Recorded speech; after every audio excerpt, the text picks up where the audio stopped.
All right, so welcome to the Decentralized Talk podcast. We are three longtime friends that share a passion for all things crypto, all the while informing you of today's top Bitcoin news and opinion. I'm here with our resident crypto pros. That's Dustin Prater of the famed Metropolis, Rogers, Texas. What's up, guys? Population 12,212. He is the chief financial officer for masteringbitcoins.com and an experienced IT professional for a Fortune 500 company. Hello, Dustin. Howdy.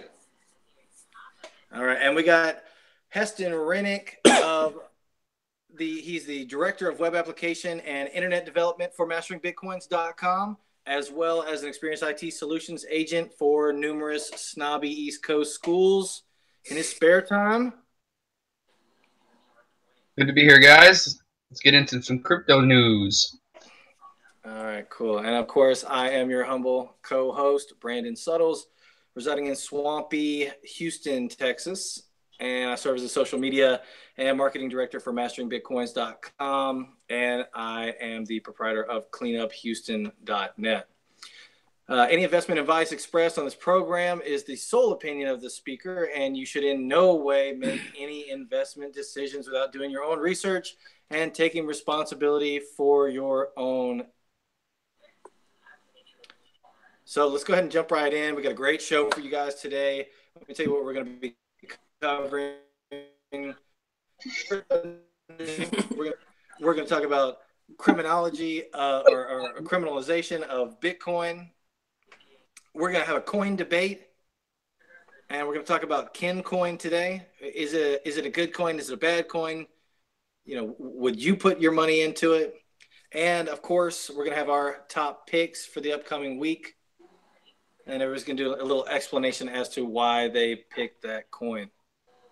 So, Hesto, Ripple lover. Hesto, when did you get in on Ripple? I think 23, 24 cents, somewhere around there. It was about, I think, back in the end of August, I want to say. And since then, it held steady right at about 23, 24 cents until December. In December, it just exploded. And once it hit $1, I kind of knew it would go to $2. And it's kind of holding steady over $2 now. And I think there's a lot of reasons for that. I mean, I always thought Ripple was a good idea, even though it's kind of the anti-cryptocurrency because it is centralized. And cryptocurrencies are all about decentralization. I think it's a problem that the world has that really needs to be solved. The current system that's in place, SWIFT, for transacting between banks, it was developed in the 70s, and that's the system we've used ever since the 70s, and it's just outdated, it's slow, it's expensive, and so something needs to come along to take the place of it, and Ripple could be that answer. And I think more people about that, and especially new people into the crypto world that don't know anything about it. I think they just hear the name Ripple, and because people are talking about it right now, they're buying in, even though they don't know anything about it. So that's one thing that's just helping it. It's just because its popularity right now. When something moons like that, people hear about it, they just buy in without knowing anything about it, which isn't really a smart thing to do, but it can help you in your investment if you own some of it. I think part of Ripple's spike also had to do a lot with the rumors of it being listed on Coinbase too. I agree. And just the fact that the rumors were squashed, you saw the drop in the Ripple price. It's rebounded some since then, but I think that also would have drove the price up if it had been just being listed on a major platform like that, especially Coinbase, because that's one that so many people use, is going to drive up the price. And the fact that it was so cheap. I mean, everybody's looking to make quick money here, and if you can buy in on one that's, at Bitcoin being at $20,000 almost, a lot of people don't see the value in investing in it anymore, especially small-time investors, where they can get Ripple, for $3. For $300, you can get 100 Ripple, and you can still potentially see the value of of getting rich off of just a small investment, like a lot of people did, years ago. But with that too, what's the Ripple market cap right now? It is.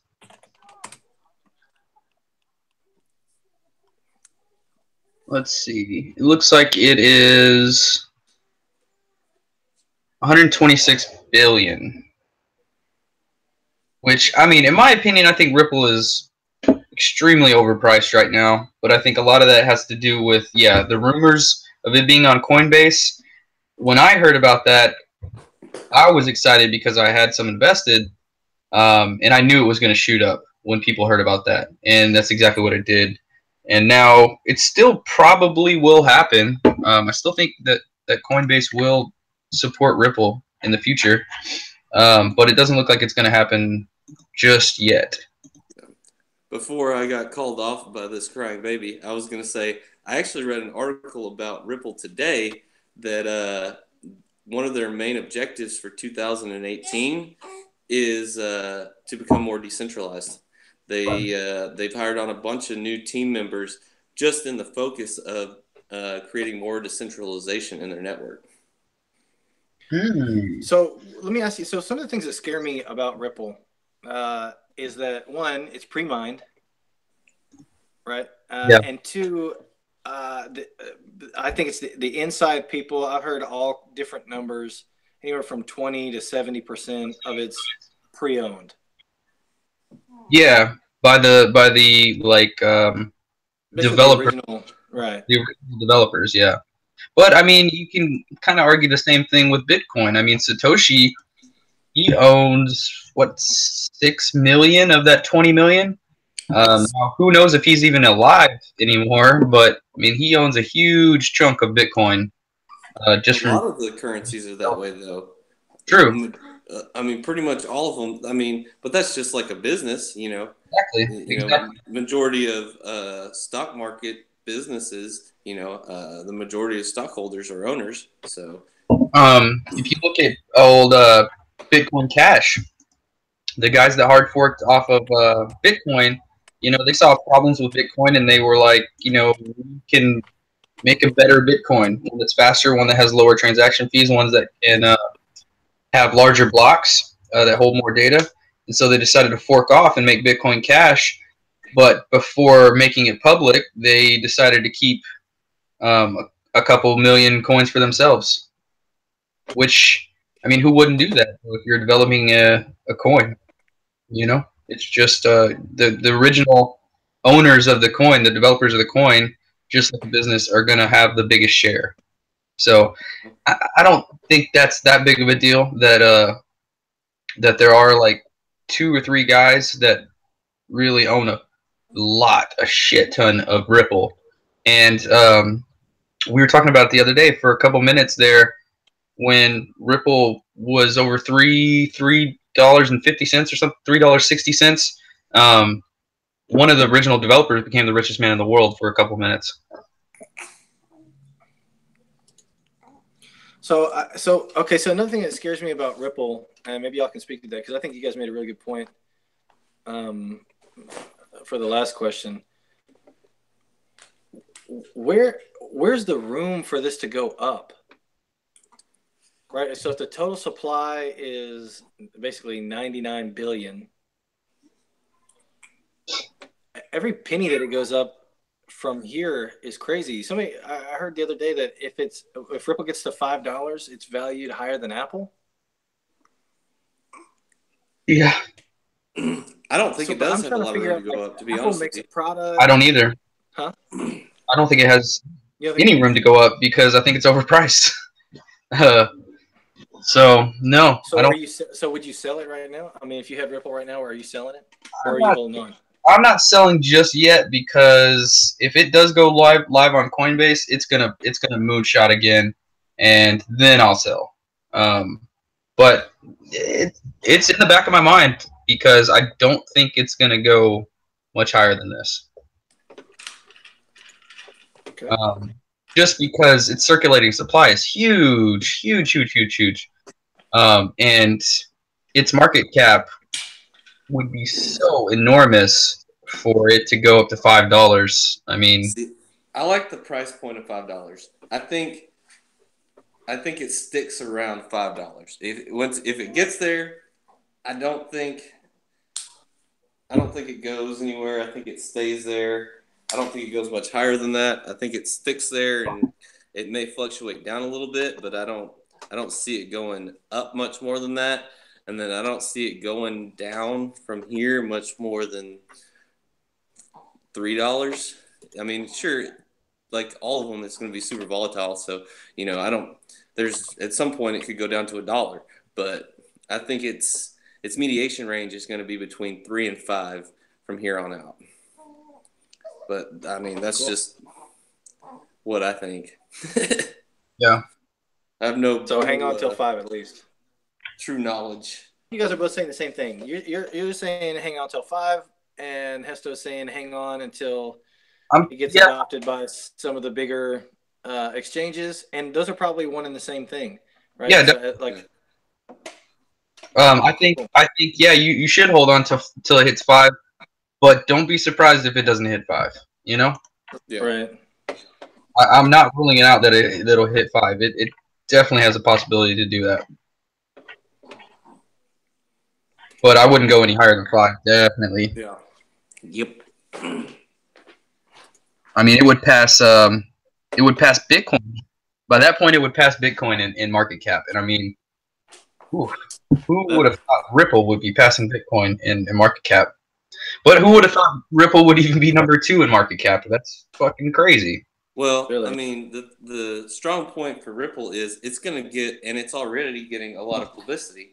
And I mean, that's because it is one of the more centralized currencies. So, the media loves Ripple. I've noticed that. You turn on the news, they don't talk about cryptocurrencies much, but when they do, they're talking about Bitcoin, they're talking about Ethereum, and they're talking about Ripple. Of all coins, they're talking about Ripple. Why is that? It's because it's a centralized currency that or protocol that's going to be helping big banks. And you know how the media and big banks, I mean, they're good friends. So yeah, yeah, I think that has a lot to do with it. I think most people still don't trust anything, right?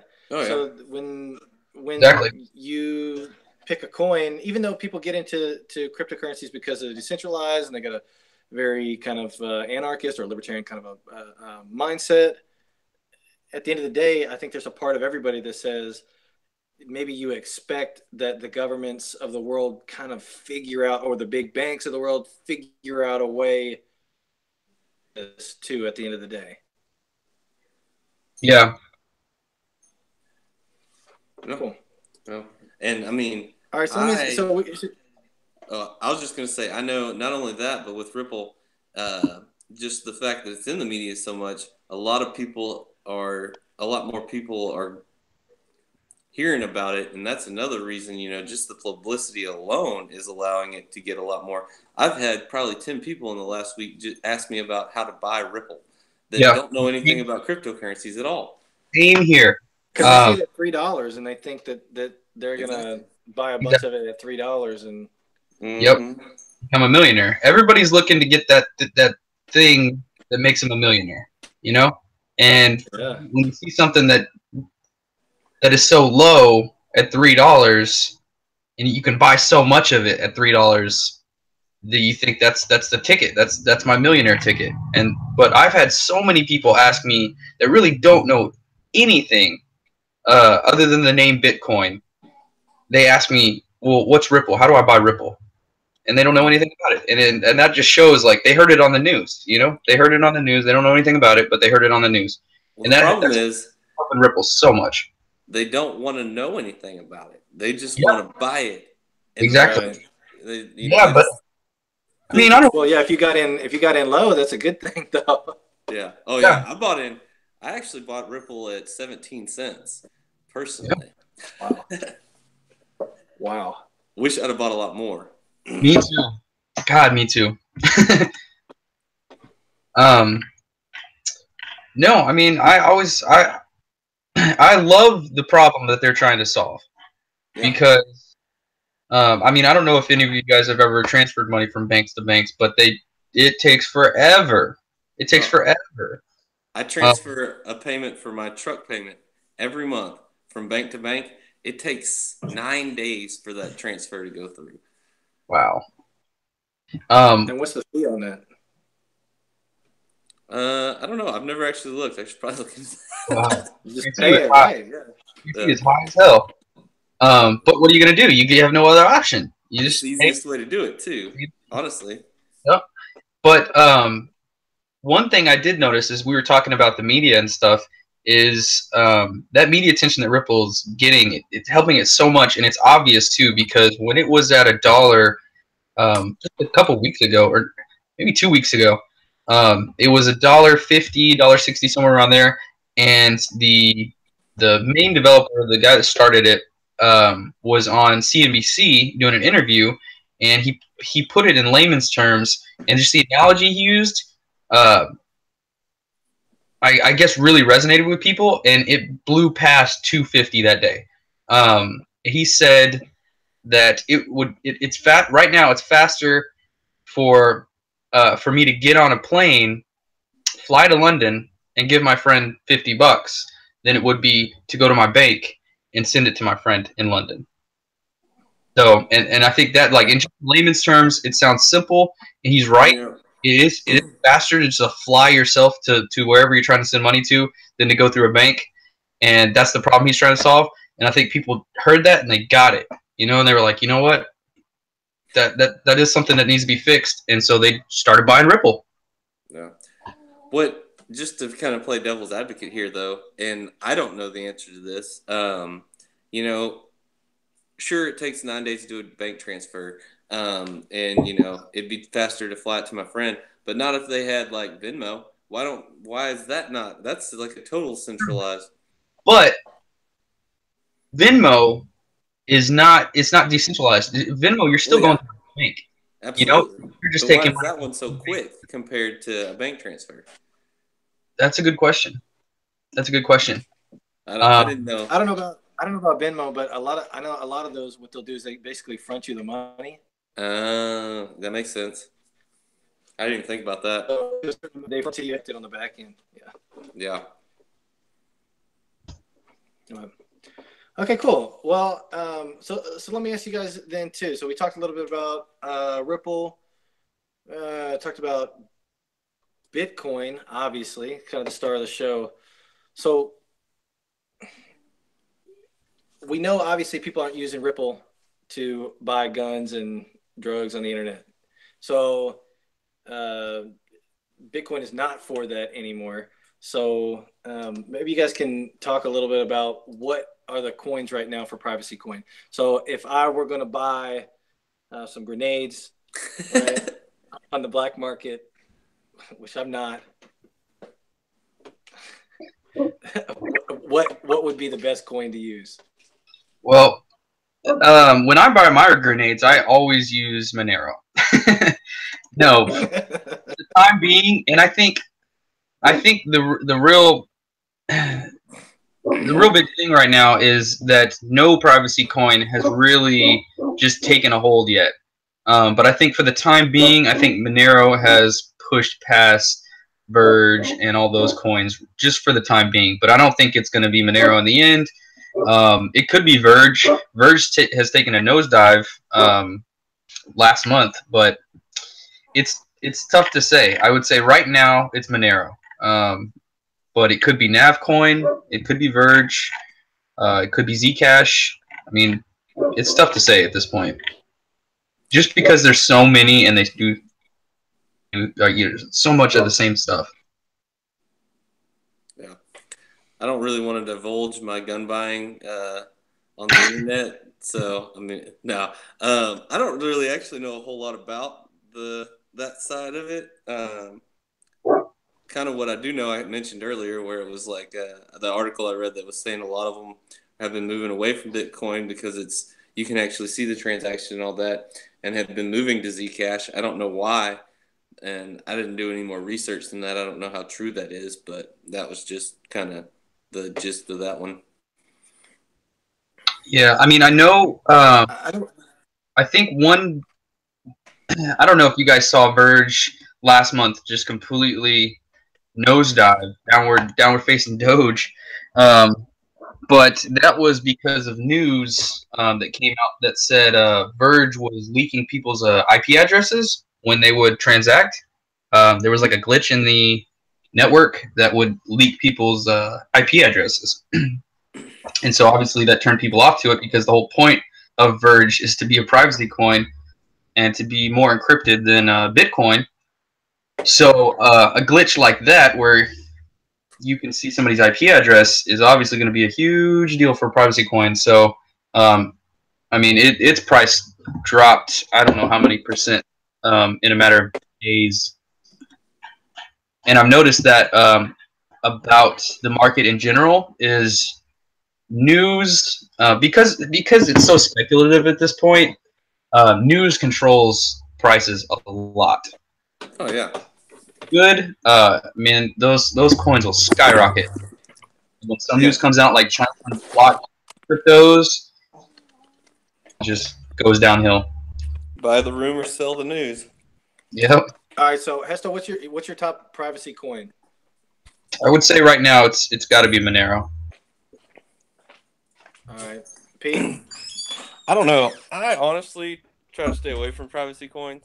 I don't. I realize there's definitely a market for them, and they have their value and all that. But if part of the driving force of the coin is something that's illegal or whatnot, and I just don't see. I see those getting cracked down on the quickest, and Yeah. one of my biggest concerns is if there is a crash, getting out in a timely manner and recouping my funds. So if those are going to get cracked down on the fastest, and that's their driving force, I just see the most potential for disaster with them. Yep. That's I the wonder. exact So same with these reason I privacy don't coins, privacy coins. Because I think if when you trade your does crack down, privacy coins are going to be the first ones to go. Now, right now, like that being said, if regulation doesn't come in 2018, I would say long term, I think Navcoin has a better outlook than Monero, because they already have things like mobile wallets in place. They have faster transaction times than Monero, and they support SegWit, which is huge for scaling. So I think long term, I think Navcoin is better than the Monero, but for now, Monero is the top dog as far as privacy coins. But I don't really partake in any of the privacy coins. I like the coins that are looking to get adopted by big businesses. Big businesses. I think those have the most potential for the future. Yeah. Yeah, could a privacy coin? I mean, could at least any coin that's tracked or any coin that's trackable more so than these specific privacy coins? Like, it seems like getting into it and getting out of it up. Because just like Prater said, right, you got to make the transaction because you don't know if it's gonna die anytime soon, right? And so you want to make sure that you get in and get out. Say it's Verge or whatever, right? So you buy your grenades. You got to come into your Verge, right, with something, right? So you got to put your USD up or whatever it is to get into Verge.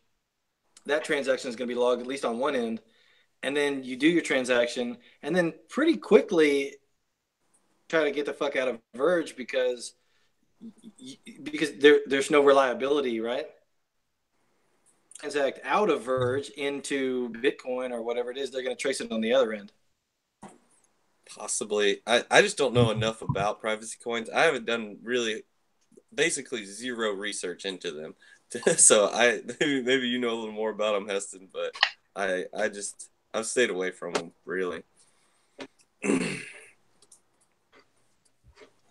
All right, cool. All right, well, all right, so let's move on to coin debate. Predator, do you know about Kincoin? Not a whole lot. I know I know basically what Heston's told me about it.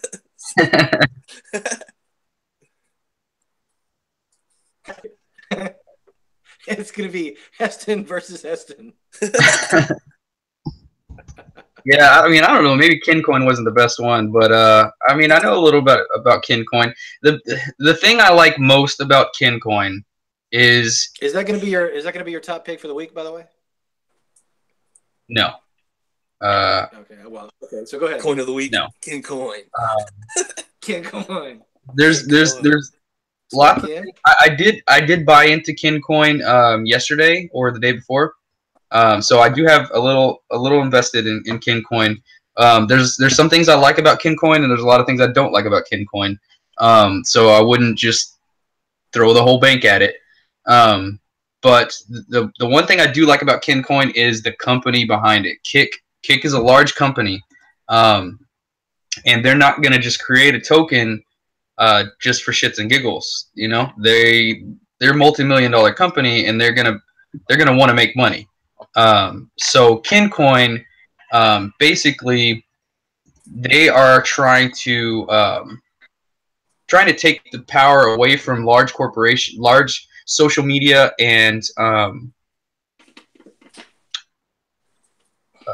entertainment creation companies like Facebook or Netflix, Google Plus, stuff like that, and put it more into the people's hands and make it decentralized. So that way, when you're creating content, you don't have to go through Facebook to share it. You don't have to go through Google to market it, and it would be decentralized. But they also focus on AI, which is what they did with Kick. And I don't know if you guys know what Kick is, but it's basically like WhatsApp. It's a social media messaging app, and that's what Kin is going to implement too. So on the Kin app, you can send money from one app to another. So send money to anybody. You can share content. You can also set up decentralized apps. So it's a protocol for creating dApps. And I think that's their plan, is to have people create social media apps using Kin.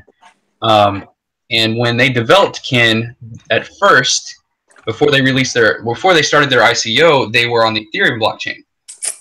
But then they changed before the ICO, or while the ICO was live, they changed to the Stellar protocol, which I don't know if you guys know about Stellar.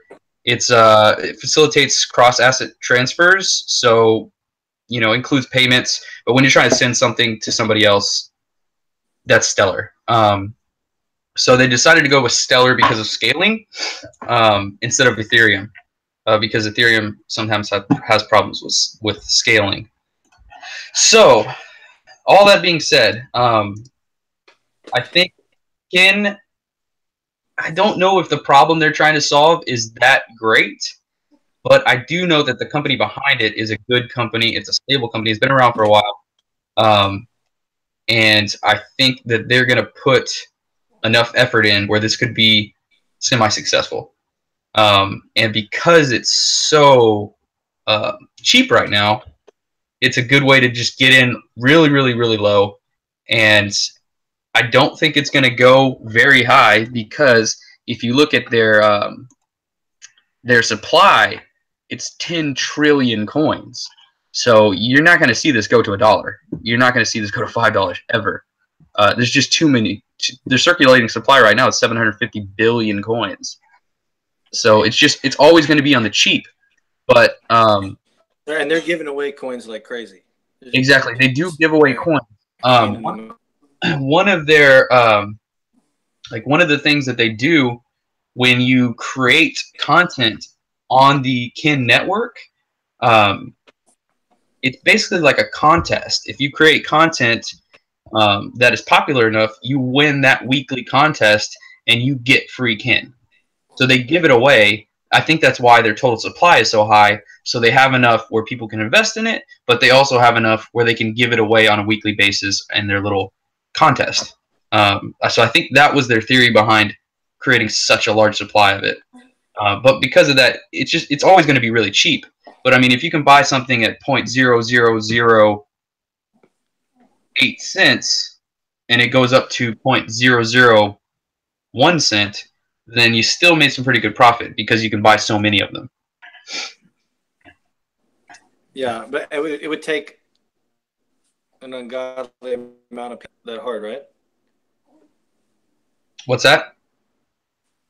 It would take an ungodly amount of people or funding to move it up at all, basically. Yeah. Yeah. So if it goes up a penny, or I mean, if it goes up $1, you're a billionaire. But it would take 1 trillion people to invest $1, basically, to move it up $1. True. Yeah, it would. And you would think that's 6 or 7 billion people on the planet. You would think that's very unlikely for something with such a high circulating supply to go up at all. Like, how do you move the needle when there's so many coins out there? You would think it'd be hard, but I thought the same thing about Ripple. Ripple does it somehow. Circulating supply. So I mean, how could you move the needle on that? When I bought into Ripple, I thought the same thing. It's like, my God, there's so many coins out there. If you compare it to Bitcoin, there's so many. How could it ever go past 25 cents? And I mean, we were all wrong on that. I mean, they have what, 38 billion? Yeah, 38 billion Ripple is their circulating supply. So it's possible. Now, 10 trillion obviously is a lot more than 38 billion. So it's not going to get up to $3 like Ripple does. But you can't predict anything in this. Well, you cannot predict a lot in this Ripple or in this crypto market because it's just unlike any other market. So you never know. You really don't know. It could go up to a penny. I would say the maximum is a penny for Kincoin. But like I said, there's some things I like about it. There's a lot of things I don't like about it. That's why I didn't invest too much, but I invested a little bit because I do like the company behind it. I think they got a good team. All right, cool. So moving on, top picks for the upcoming week. This is the part of the show where everybody picks a coin, who they think is going to blow up this week, and why. Dustin, do you got any coins in mind? That'll blow up this week. I don't have any coins on the short term that I'm thinking are going to blow up this week. But one coin that I like that is Ardor. I've been kind of looking into that one, talking about it quite a bit recently. I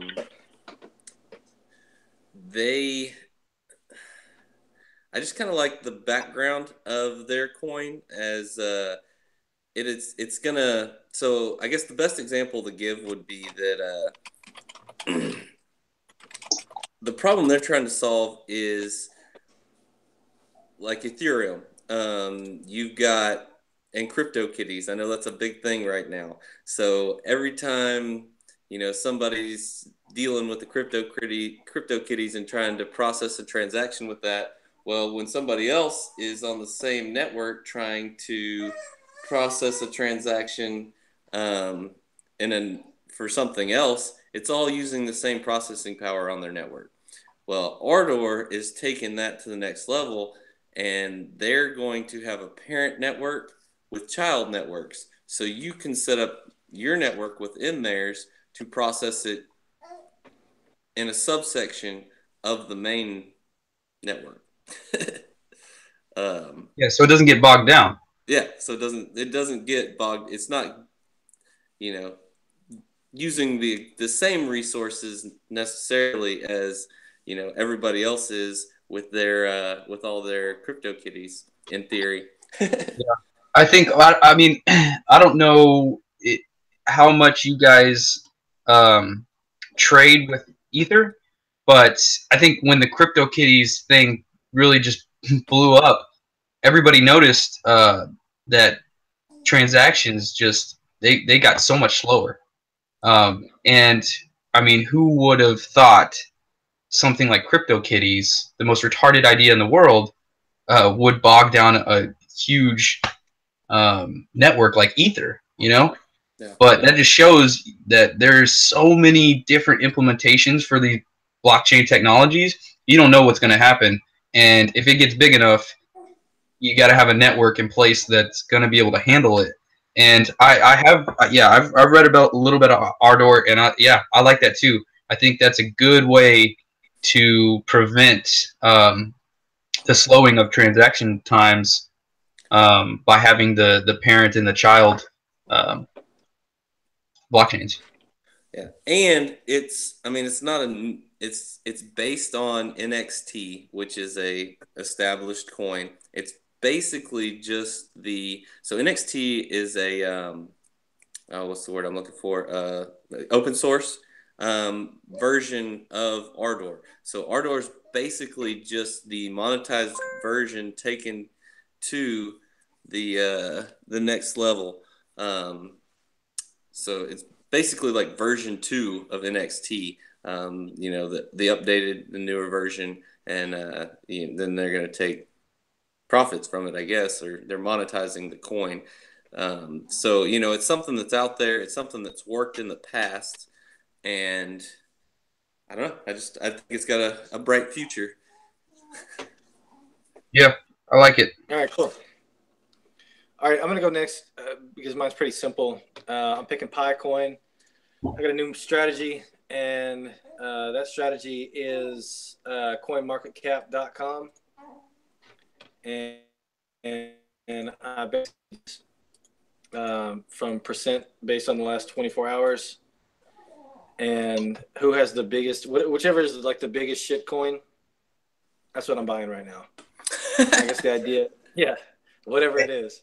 So Hey, right now it's Picoin, I and don't. so far I'm balling with that strategy. So I can tell you that it's working.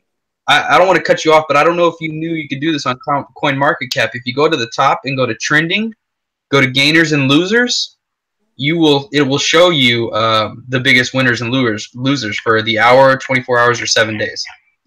You just scroll down to biggest losers. Yeah, you can do it, and then also just on And, the main page, if you just click it like you organize yeah.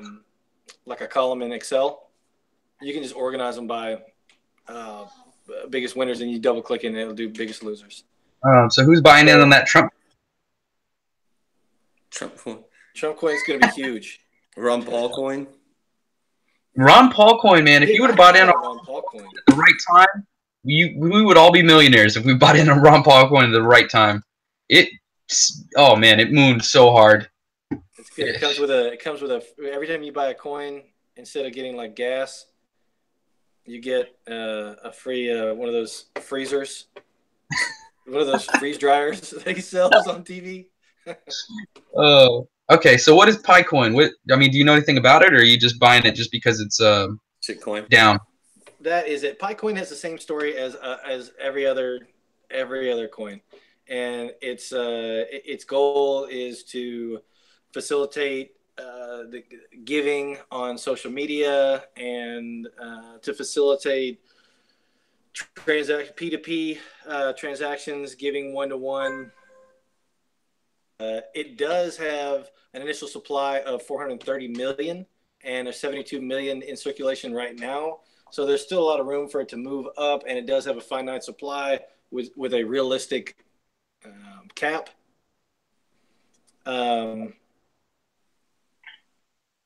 So it says burned 357 million of the 430 million. I don't know what burned means. I guess that's mined for Picoin, but it's supposed to be easy as pie to use. The idea is that it's really easy to use this software. Yeah. Go ahead. Okay. But I mean, it reminds me a lot of Doge. It's supposed to be for tipping people on social media and that kind of thing. So yeah, it's we'll see. But I'll post it. I'll post. I'm gonna put some in a pie, and we're gonna do $50 a month, or $50 a week. We're gonna do $50 a week, You're gonna dollar on cost just the average. dog shittest coin of the week. Oh, okay, okay. You're just gonna dollar cost average in like a bunch of shit coins. Shittiest coin, yeah, and the goal is just to see if they swing up. So it'll be an interesting case study. Good, yeah, it's a good experiment. I'm curious to see what happens with that. But All you right, go. so what's your coin? My coin for the week, and for the year is Request Network.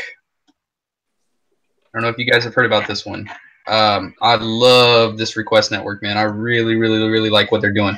First of all, they already have products out in such a short amount of time. They haven't been on the market that long, but They're not even on CoinMarketCap. Well, I mean, they're there, but there's nothing there. It says no criteria or no cryptocurrency metric criteria. REQ. REQ is their ticker. Oh, okay, yeah, I got it. My bad. Yeah. So Request Network is it's built on the Ethereum blockchain, and it allows anyone to request a payment from somebody else. So, so it's like a collect call for money. I don't know if I don't know if I'd say that, but yeah, maybe that might be a good analogy. But they're already implementing it, and I think where it's going to be huge is business applications, invoicing, accounting, auditing, and it allows transparency of say your company has to do an auditing, and all of your transactions would be on this Request Network, and you have it all in one place. But they also are implementing it into like online payments. So their plan, now this is a big if, but their plan is to say you go to Amazon, you have pay with Visa, pay with MasterCard, pay with PayPal, and then pay with Request. So that would be like an online option as an alternative to PayPal or credit card. And it'd be secure. It's on the blockchain. And so you don't have to share your bank information. You would just pay with your Request coin. And you can't be charged by a company without first agreeing to it. So basically, Amazon would be requesting the money from you, and you would have to approve that request to pay them. And I think really the online payment system may pan out, but I think where it's really going to pan out is invoicing with companies, business to business. I think that's where it's really going to work, because it can handle such advanced like payment conditions with just one mobile app. I mean, that's basically it, escrow, and planning your payments of your invoices. You can just do it so easily on this app. And I like Request Network for the week because it jumped up. It's kind of been on a steady climb, or steady incline since December, and it jumped up pretty heavily at the beginning of January. But now it's on its way back down, and I think if you can still get in below $1, which is what it's at right now, I think it's a good time to get in because I see this one being pretty big in 2018. And for the week, I think it's going to bounce right back up. So, yeah, I mean, I think you could get it under $1, and by the end of the week, it might be 110, somewhere around there. Love it. All right, guys, that's the picks for the week. I'm going to post these on a spreadsheet. So we're going to do like the Saddington spreadsheet and find out, if you were to have invested in each one of these coins as the weeks go by, and we'll find out. I think it'll be a competition, and we'll see who's got the biggest return. I'm gonna have to do a little more research next week then. Yeah, based on the strategy. Yeah, this is cool. I didn't. It's pretty good for our inaugural episode. I mean, I think we covered a lot of cool shit. I think you guys know a lot more about cryptocurrency than I thought you did. That's pretty cool. You guys are fast readers on the internet. No. I didn't really have a coin of the week ready. So the Request Network was kind of like I pulled that out of my ass, but I really like the Request Network for the year, and I looked at it and I was like, it's kind of down. It might bounce back up, so it'll work for the week. My coin of the week is you can't trade it on Bittrex right now, so and I don't know about Binance either. So I don't think you can trade. I don't think you can trade Picoin either. I'm sure you can't. So we just screwed ourselves there. Looks like Hastings gets week one. Well, I mean. Well, I know you can trade Request. Okay. I mean, you can still. I mean, you can still track it. Yeah. You can still track the coin though. Yeah. I had a question for you, Tater, being our governmental cryptocurrency expert. I saw today that was it Brazil? The president of Brazil just issued 1 million petros, which is going to be their government cryptocurrency to combat the inflation issues in Brazil. What do you think about that? I think that's a great idea. I think it's an awesome idea. I think anytime you decentralize anything, it's a great idea. Although it makes me leery to, I don't know, is it an open blockchain? I think that's the question about the Petro coin. If it's open and everybody can see all the transactions, then I think that's great. It's going to be a great thing. But if I know the Brazilian government, like they have been doing to their people for the last 50 years, then there's an end.